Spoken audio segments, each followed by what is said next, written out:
Hoje nós estamos hoje é o último domingo, né? Da série de mensagens Viva Intensamente. Hoje é Viva Intensamente a Compaixão. Mas eu gostaria de ler o texto antes de falar qualquer coisa. Livro de Jonas, capítulo 3, no versículo 10. Depois nós vamos ler todo o capítulo 4. Jonas, capítulo 3, no versículo 10. 3. Jonas 3, 10, depois Jonas 4 inteirinho. O último versículo diz assim: E Deus viu as obras dele, como se converteram do seu mau caminho, e Deus se arrependeu do mal que tinha anunciado que lhes faria, e não o fez. Capítulo 4. Mas isso desagradou extremamente a Jonas, e ele ficou irado. E orou ao Senhor e disse: Senhor, não foi essa minha palavra, estando ainda na minha terra? Por isso que me preveni, fugindo para Tarsis, pois sabia que és Deus compassivo e misericordioso, longânimo e grande em benignidade, e que te arrependerias do mal. Peço-te, pois, Senhor, tira-me a vida, porque melhor para mim é morrer do que viver. E disse o Senhor: Fazes bem que assim te ires? Então Jonas saiu da cidade, assentou-se ao oriente dessa cidade, e ali fez uma cabana, e sentou-se debaixo dela, à sua sombra, até o dia seguinte, para ver o que o Senhor faria à cidade. E fez o Senhor nascer uma boboreira, e ela subiu por cima de Jonas, para que fizesse sombra sobre a sua cabeça, a fim de livrar o seu enfado. E Jonas se alegrou extremamente por causa daquela boboreira. Mas Deus enviou um verme no dia seguinte, ao subir a alva, o qual feriu a boboreira, e esta secou. Aconteceu que, aparecendo o sol, Deus mandou um vento calmoso oriental, e o sol feriu a cabeça de Jonas, e esse desmaiou, e desejou com toda a sua alma morrer, dizendo: melhor me é morrer do que viver. Então disse Deus a Jonas: Fazes bem que assim te ires por causa de uma boboreira? E ele disse: Faço bem que me revolto até a morte. E disse o Senhor: Tiveste tu compaixão da boboreira, na qual não trabalhaste, nem fizeste crescer. Numa noite nasceu, e numa noite pereceu. E não hei de eu ter compaixão da grande cidade de Nínive, em que estão mais de 120 mil pessoas, que não sabem discernir entre a sua mão direita e a sua mão esquerda, e também muitos animais? Aí encerra o texto. Eu sei que você já conhece a história de Jonas, então eu não vou tratar muito sobre isso. Eu gostaria de ir já direto ao nosso assunto. Quando nós começamos a falar sobre as questões das nossas vidas, assim como cantamos nessa canção, assim como eu fiz uma pergunta e você respondeu, que você crê que Deus tem coisas extraordinárias a fazer na sua vida, coisas extraordinárias a fazer através da sua vida, pela sua vida, na sua vida, às vezes nós nos conformamos apenas com isso. Eu sei que Deus tem grandes coisas a fazer para mim, por mim e através de mim. Mas aí fica a grande questão. Nós começamos a pensar e amadurecer a nossa ideia e o nosso cristianismo, a nossa religiosidade exatamente nesse ponto. Do que Deus pode e do que Deus tem a fazer quando eu estou inserido. Quando o outro está, por vezes não me interessa. Porque o que me interessa é saber como eu vou sair em todas as situações. E isso é normal por sermos seres humanos. Nós somos criados assim, a olharmos primeiro para nós e, quem sabe, depois olhar para o outro. Só que quando nós começamos a falar sobre compaixão, para falar sobre misericórdia, falamos de amor alguns tempos atrás. No domingo passado você falou do quê, Davi, que eu não estava aqui? Sobre generosidade. Nós vamos um pouco além do que o que nós esperamos enquanto cidadãos e seres sociais, seres individuais. O maior ponto de referência humana, quando nós falamos em amor, não é o amor familiar, não é o amor ao próximo, é o primeiro que nos chama a atenção. É o amor que nós sentimos por nós mesmos. É como nós nos conhecemos, é como nós nos valorizamos, é como nós nos reconhecemos em todas as situações, para aí então começarmos a medir alguma coisa com relação às outras pessoas. Porque já disse alguém, que eu não lembro quem, nós só podemos dar aquilo que nós temos. Você não pode dar aquilo que não é seu. Se você não se ama, você não consegue amar alguém. Tanto que quando Jesus ele fala sobre o próximo, ele vai falar: ame o seu próximo como a ti mesmo. Se nós não conseguimos ter esse entendimento de que somos importantes, sim, nós não conseguimos olhar ao outro como um ser importante também. Só que nós, na nossa sociedade, dentro do nosso contexto de estrutura e cidadãos brasileiros, muito mais vale o que eu sinto por mim do que o que eu vou sentir pelo outro. É muito melhor eu saber como eu vou sair do que como vai sair o outro. Aí nós vamos ver lá aquela situação que nós vimos 2 domingos atrás, de uma igreja que vivia sua religiosidade, mas ao ponto de só cumprir aquilo que é meu e não me interessa o outro. Eu só vou fazer aquilo que me é dado por obrigação a fazer e que o outro se lasque, porque eu não conheço o amor, porque eu não sei o que é viver em amor.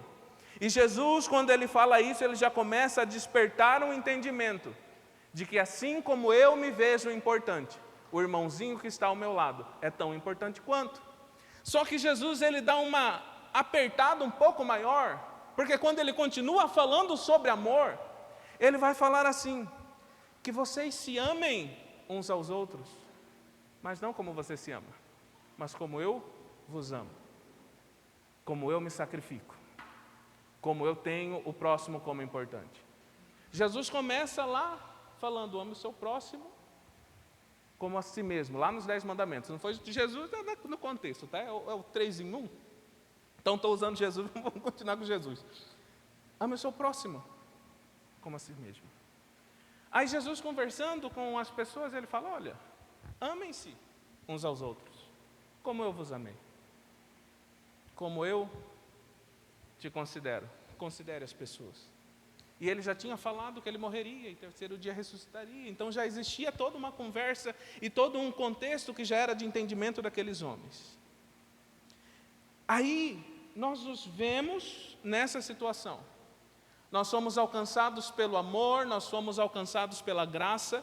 É um amor que nos constrange, é uma graça que nos surpreende, porque é um favor imerecido, e nós não conseguimos desvencilhar uma coisa da outra. O amor surgiu porque a graça nos alcançou, e a graça nos alcançou porque existiu um amor que veio de Deus. E tudo isso aponta para um mesmo lugar. Tudo isso aponta para a mesma questão. O resultado do sacrifício de Jesus na cruz do Calvário, que não veio simplesmente para alcançar a mim e a você, mas alcançar a todas as pessoas, todos os que estão ao nosso redor. Aí eu comecei essa noite cantando: Deus já tem, ai aleluia, Deus tem coisa para mim, glória a Deus, mas Ele também tem coisa para aquele ser humano que você detesta no seu trabalho. Ele também tem coisas extraordinárias para aquela pessoa que fala mal de você. Ele também tem coisas extraordinárias sobre aquela pessoa que pisa no seu calo. Ele tem as mesmas bênçãos extraordinárias para todos os que nós amamos e os que nós não amamos, mas devemos aprender a amar, porque Ele disse: amei uns aos outros como eu vos amei. Aí a gente começa a entrar nesse contexto conflituoso, porque isso vai contra os nossos ideais de seres humanos individuais. Porque eu tenho um entendimento que se alguém me fere, é melhor eu me afastar e não estar mais próximo. Aí Jesus fala que nós devemos orar pelos nossos inimigos. Aí Jesus fala que nós devemos ter pensamentos positivos. Então tudo vai contra o nosso pensamento humano. E eu não estou falando aqui de filosofia de vida, eu não estou falando aqui sobre pensamentos sociológicos, eu estou falando aqui a palavra de Deus.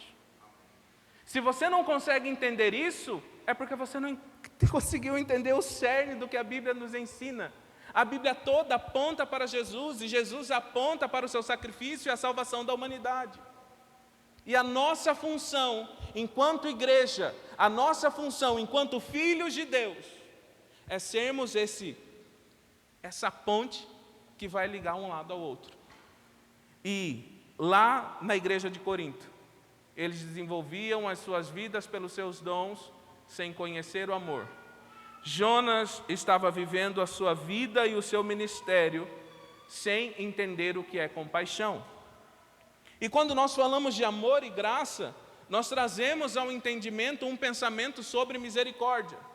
E misericórdia é um conjunto de ações e de pensamentos que nos levam a entender muitas coisas que aconteceram na vida de Jesus. A misericórdia traz o entendimento de bondade, de perdão, de compaixão e de sacrifício. Mas às vezes nós não estamos preparados para isso. Por vezes nós não estamos preparados para recebermos uma palavra que nos faz entender que, embora sejamos importantes, não somos o último biscoito do pacote. Embora nós sejamos importantes, não somos o centro de todas as coisas. Compaixão tem muito a ver com aquele sentimento do bom samaritano. Um homem que não tinha nada a ver com a paçoca, mas que viu um homem caído à beira do caminho, moribundo, largado e abandonado pelos religiosos e pelos estudiosos da lei. Aquele homem vai dar os seus bens para que aquele homem consiga sobreviver e vive a sua vida, sem esperar nada em troca. Quando falamos de compaixão, vamos muito além do entender a dor do outro. Quando nós falamos de compaixão, nós estamos falando de se manifestar em ações para o entendimento do que é que eu estou entendendo sobre a dor do outro. Compaixão vem nesse sentido de sentirmos a dor, mas não pararmos apenas nesse sentimento de sentirmos a dor do próximo. Jesus, quando nós vemos os históricos da Bíblia, que Jesus se compadeceu de determinada pessoa, o que ele faz? Manifesta milagres. O que ele faz quando ele encontra com algum enfermo à beira do caminho ou que entrando no seu caminho? Ele opera milagres. Jesus manifesta o seu poder quando ele se compadece, quando ele tem compaixão do outro, e assim devemos ser. Ah, mas eu não tenho o mesmo poder de Jesus. Mas nós podemos fazer muito mais do que apenas olhar e sentir a dor do próximo. As suas mãos têm um poder extraordinário. As minhas mãos têm um poder extraordinário. As nossas ações podem determinar a vida de muitas pessoas. Mas nós precisamos entender que nós não fomos colocados nesse mundo simplesmente para ter um escape nas nossas vidas, mas por vezes para sermos o escape na vida de alguém. A história de Jonas é uma história muito conhecida. Eu acredito que todos já ouviram pelo menos umas 10 vezes. Um profeta que ouve a voz de Deus, e Deus determina uma sentença sobre determinada cidade, que o Senhor a destruiria, e aquele homem deveria ir até aquela cidade e anunciar a sentença que Deus já tinha decretado sobre ela. Esse homem teme, você sabe a história, que ele foge, é engolido por uma baleia, depois ele é cuspido, e ele cumpre aquilo que Deus mandou ele fazer. Jonas, ele vai até a cidade de Nínive, ele prega o arrependimento, ele prega as boas novas de salvação, ele prega sobre o arrependimento, ele prega que aquelas pessoas estavam vivendo as suas vidas de forma errada e que Deus precisaria trazer coisas novas sobre ele. E aos seus olhos, nada estava acontecendo. Ele estava simplesmente pregando e as pessoas não estavam entendendo nada. Ele estava simplesmente falando, estava entrando por um ouvido e saindo pelo outro. Para ele, ele estava fazendo o seu papel. E no seu entendimento foi o que ele fez. Pronto, terminei. Vou sentar lá em cima, vou fazer uma cabaninha, vou esperar amanhecer o dia e vou esperar Deus acabar com esse povo. Esse foi o pensamento do profeta. Eu cumpri o meu papel, eu fiz o que Deus mandou eu fazer. Agora eu vou me retirar e ver Deus acabar com tudo isso aqui. Veja, Nínive já não era mais uma cidade desconhecida para Jonas. Os habitantes de Nínive já não eram pessoas sem rosto para Jonas. Os idosos, as crianças, as famílias, os animais, tudo que estava naquela cidade não era mais algo desconhecido para Jonas. Jonas já tinha dado bom dia, Rafael. Olá, boa noite. Deus está querendo que você se arrependa. Deus está querendo que você mude de vida. Fernando, a sua família é importante. Ele já estava falando com as pessoas. Não era mais nada desconhecido. Ele já tinha visto aquelas pessoas. Já tinha observado a vida daquelas pessoas. Ainda assim, o profeta sobe ao monte e fala: agora eu vou esperar ele destruir tudo e que o Senhor assim o faça. Jonas, ele conheceu todas as realidades. E Jonas sabia qual era a sentença. Jonas sabia o que Deus faria. Jonas sabia que aquelas pessoas morreriam. Jovens, velhos, crianças, famílias e animais. Mas para ele não teve peso nenhum. Eu sou religioso e cumpri a minha parte. Assim como, vou lembrar lá porque tem muito a ver com o texto que nós lemos 2 domingos atrás. Paulo falando ao povo de Coríntios. Vocês podem ser muito bons desenvolvendo dons que o Senhor colocou nas mãos de vocês. Mas vocês não conhecem o amor. Jonas estava desenvolvendo muito bem o seu papel de ministro, o seu papel de profeta, o seu papel sacerdotal dentro daquela realidade em que ele estava inserido. Mas lhe faltava compaixão. Ele viu tudo, ele conhecia todos. Mas a nossa carne, em vermos alguma coisa acontecer que está ao contrário do que acreditamos como certo, é muito mais forte. Há um texto, que eu sou péssimo com endereço, mas que ele vai falar assim, da mesma forma que você mede, você será medido. O mesmo peso que você usa, é o mesmo peso que será usado contra você. Há uma outra parábola, de Jesus falando, não tenta tirar o cisco do olho do seu irmão antes de tirar a trave do seu. Em um contexto mais fácil de entender, não tenta tirar o palito de fósforo do olho do seu irmão enquanto você está com um poste de energia dentro do seu olho. Porque nós queremos olhar muito mais o próximo do que olharmos a nós. Quando nós cantamos assim como acabamos de cantar, Deus já tem coisas extraordinárias e um escape extraordinário para a minha vida. Mas o que importa é a minha vida.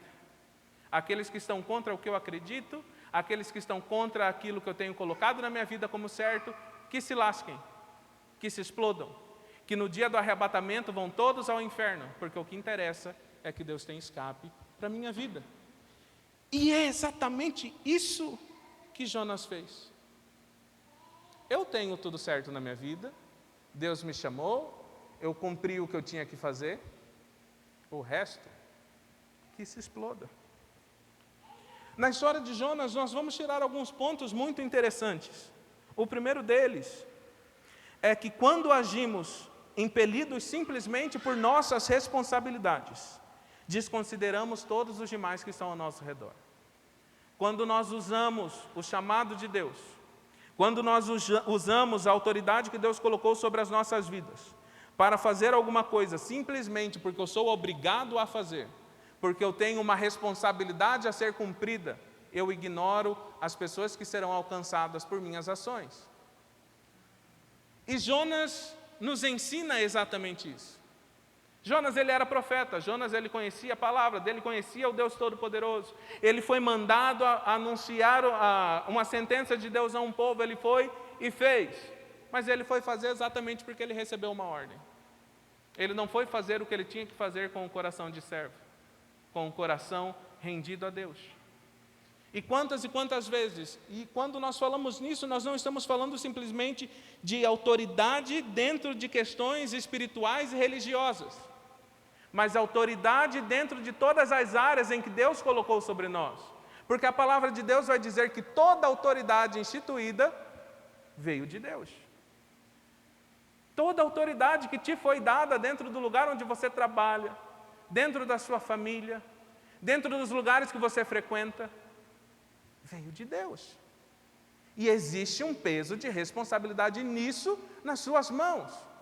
Porque as decisões que você toma, as ações que você toma, as coisas que você faz, vão resultar na vida de outras pessoas e não só na sua. Se nós entendermos diferente de Jonas, nós vamos muito bem, porque não seremos apenas abençoados, mas levaremos tantas outras pessoas ao nosso redor a entendermos o que é graça, misericórdia e compaixão. Sermos movidos pela compaixão nos leva a entender que o que fazemos não gera resultados apenas para nós mesmos, mas gera resultado para várias pessoas que estão ao nosso redor. O segundo ponto, quando não consideramos a dor dessas pessoas que serão alcançadas pelas nossas decisões, nós nos manifestamos como crianças mimadas, porque simplesmente queremos fazer o que nos foi mandado e não queremos fazer nada além disso. Jonas viu, pregou, resolveu subir até um lugar para ver a cidade sendo destruída. Ele constrói uma cabana, e ele dorme por baixo daquela cabana, e o texto vai dizer que o Senhor milagrosamente, ouça o termo, milagrosamente, fez crescer uma boboreira de um dia para o outro, que cobriu a cabana onde Jonas estava, para lhe fazer sombra. Milagrosamente. Jonas fica ali, esperando tudo acontecer, dorme. Na manhã seguinte, o texto vai falar que o Senhor envia uma praga sobre aquela boboreira. Aquela boboreira seca, vem um vento calmo, não foi um vento de tempestade, mas um vento calmo derruba todas as folhas. E quando as folhas são derrubadas, o sol chega na cabeça de Jonas e ele fica possesso. E a sua raiva com certeza fez subir a sua pressão, fez acelerar os batimentos cardíacos e desmaiou. Não tomou atenolol no dia, desmaiou com o sol na cabeça dele. E ele está ali desmaiado e ele acorda revoltado.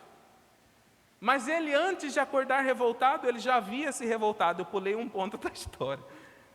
Quando ele vê que nada do que ele tinha falado, profetizado, aconteceu, ele revolta.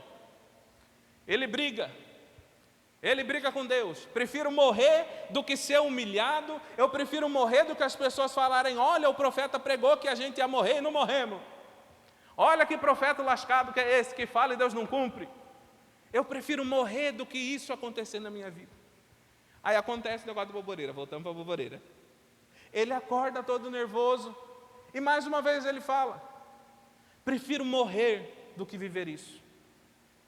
E o Senhor então conversa com o camarada: você não fez nada por essa boboreira. Eu levantei essa boboreira sobre a sua cabeça. Eu fiz isso por você. E assim como fiz, resolvi desfazer.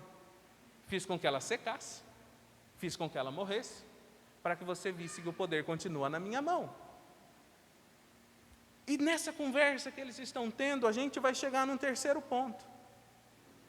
Quando agimos por nossa religiosidade, quando agimos para cumprir apenas aquilo que achamos que é o que Deus nos mandou fazer, nós nos desligamos da vontade de Deus e nos ligamos a tudo o que é supérfluo que está à nossa volta.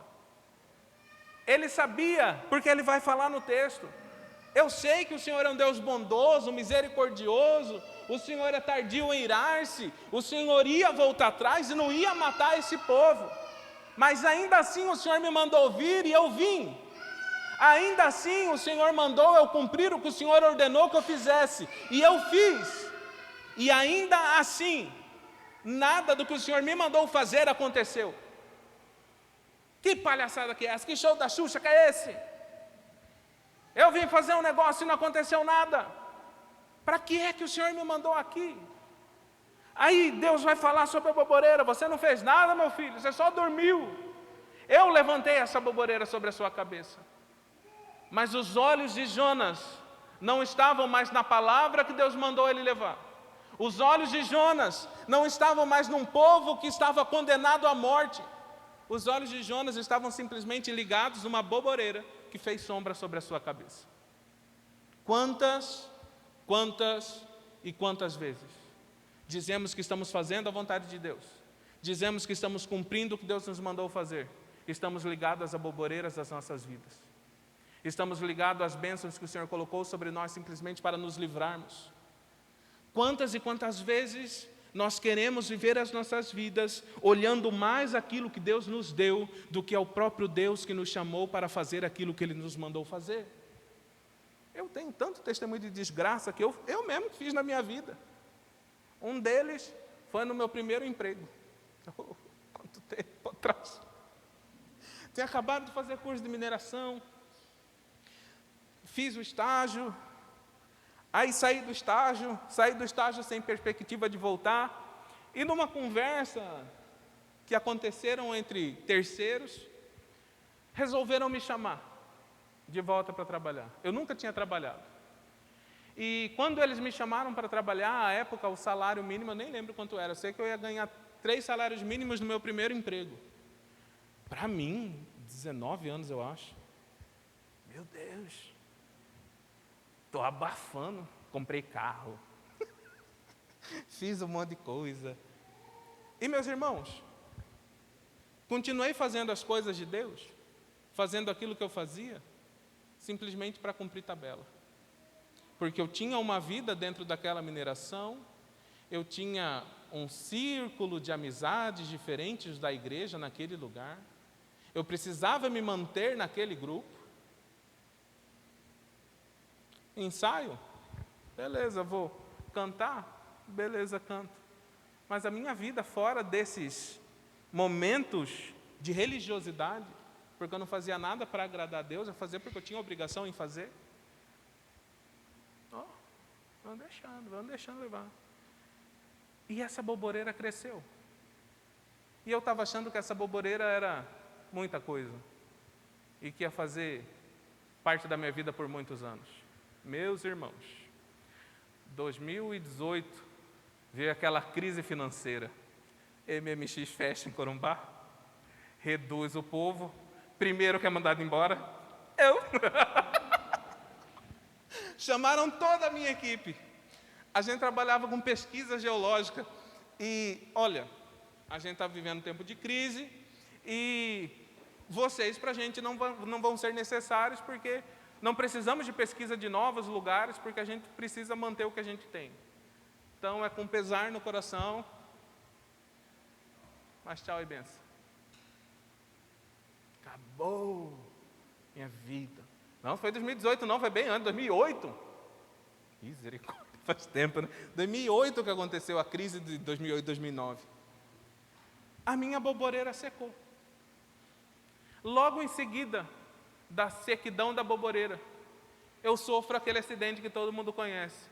Que eu tenho uma haste de ferro que vai do meu joelho até o meu calcanhar, várias costelas quebradas, dedo tudo torto por causa do acidente que o médico falou que não tinha quebrado, mas quebrou meus dedos, tudo tortinho. Tudo resultado de eu achar que a minha vida em levar as coisas de Deus na tabela e olhar a boboreira eram mais importantes. Se a sua aboboreira está prendendo os seus olhos muito mais do que o Deus que te deu esse milagre, tome cuidado, porque ela vai secar. A boboreira não vai durar para sempre, não. Vai vir um verme que vai matar a sua boboreira. Mas a partir do momento que você consegue entender que quem te chamou é maior do que a sua boboreira, ela vai ser simplesmente mais um dos milagres do que Deus pode fazer na sua vida. Aquele homem sai com uma palavra de Deus para falar com um povo sobre uma sentença. Aquele homem recebe uma palavra de Deus para falar ao povo: todos vocês vão morrer. Todos vocês estão condenados à morte. Mas ainda assim, convertam-se, para que pelo menos vocês não vão para o inferno. E o texto vai dizer que no meio de toda aquela conversa, embora o povo não tinha dado muita bola, pelo que parece para Jonas, eles começam a conversar entre eles. E eles começam então a ter o seu coração tocado. Porque a palavra do Senhor diz que quem convence não são as palavras, é o Espírito. Embora Jonas tivesse achado que o que ele fez não teve sentido, quem estava trabalhando, chamado Espírito Santo, estava movendo no coração daquele povo. Então eles resolvem chamar um grande jejum. Se vestem de pano de saco. Os animais também entraram no jejum, pedindo ao Senhor, o Todo-Poderoso, que os perdoasse. E o Deus bondoso e misericordioso os ouviu. Jonas foi para aquele lugar simplesmente impelido por uma responsabilidade em fazer o que Deus mandou ele fazer, independente do que seria o resultado na vida de outras pessoas. Jonas não considerou nada da vida das pessoas e ficou como sendo uma criança mimada. Jonas, ele agiu a sua vida em torno da sua religiosidade e os seus olhos ficaram fixos naquilo que era supérfluo na sua vida. Aí eu faço uma pergunta para você essa noite. Na sua autoridade do dia a dia, na sua autoridade como pai de família, como chefe de empresa, como líder de setor, como líder de si mesmo. Eu não sou líder de nada, você controla a sua vida também. Quais são as suas atitudes? Quais são as ações que você tem tomado daquilo que Deus tem colocado sobre as suas mãos para que seja feito? Deus, Ele te chamou para restaurar um relacionamento do povo que está perdido. E às vezes a gente acha que isso é muito difícil e muito pesado, mas é simplesmente vivermos as nossas vidas de acordo com o que o Senhor nos chamou para sermos. E nós já impactaremos a vida de muitas pessoas. Você não precisa chegar no meio do seu serviço e gritar: cambada, vocês vão morrer. É homem-bomba. Não, Deus está pesando o seu pecado e vocês vão para o inferno. Você não precisa fazer isso, a não ser que Deus mande você fazer. Se Ele mandar, meu irmão, vai e faz. Mas se não, seja irrepreensível na sua vida como profissional, como cidadão, como ser humano, que as pessoas elas vão ver algo diferente em você. E não é preciso sair falando em língua e gritando no meio da rua. É simplesmente ser reflexo de Cristo nessa sociedade. Se fizermos isso, lembrando que as nossas vidas vão muito além do que simplesmente o mandado de Deus, para que a gente cumpra isso, mas que nós precisamos sermos reflexo de Cristo nesse amor para todas as outras pessoas. A nossa Nínive também será tratada pela misericórdia e compaixão de Deus. Mas antes da compaixão de Deus, que os nossos corações estejam movidos por essa compaixão, que as nossas vidas estejam movidas por essa compaixão.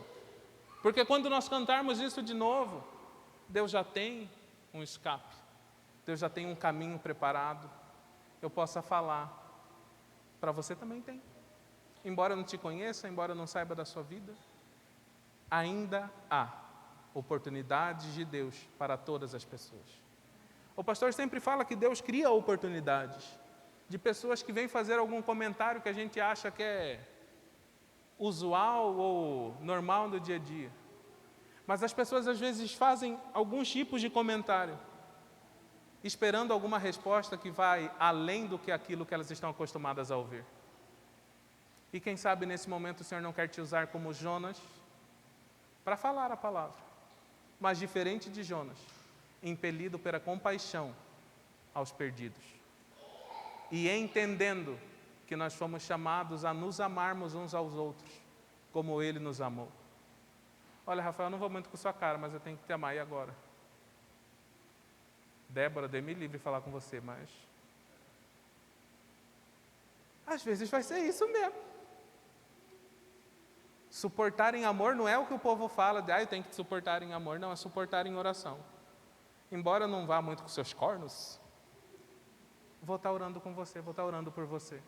Vou manifestar o amor da forma que eu consigo. Eu posso não conseguir manifestar o amor estando com você o tempo todo e te abraçando o tempo todo. Porque não... é do ser humano.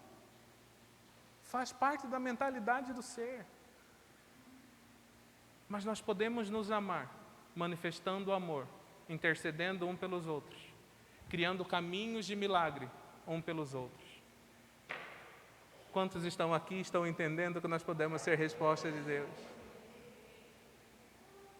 Às vezes temos valorizado as estruturas, temos valorizado as bênçãos, temos valorizado os milagres, temos valorizado todas as demais coisas que vão além do que aquilo que Deus nos mandou para fazermos e valorizarmos, que é a vida das outras pessoas.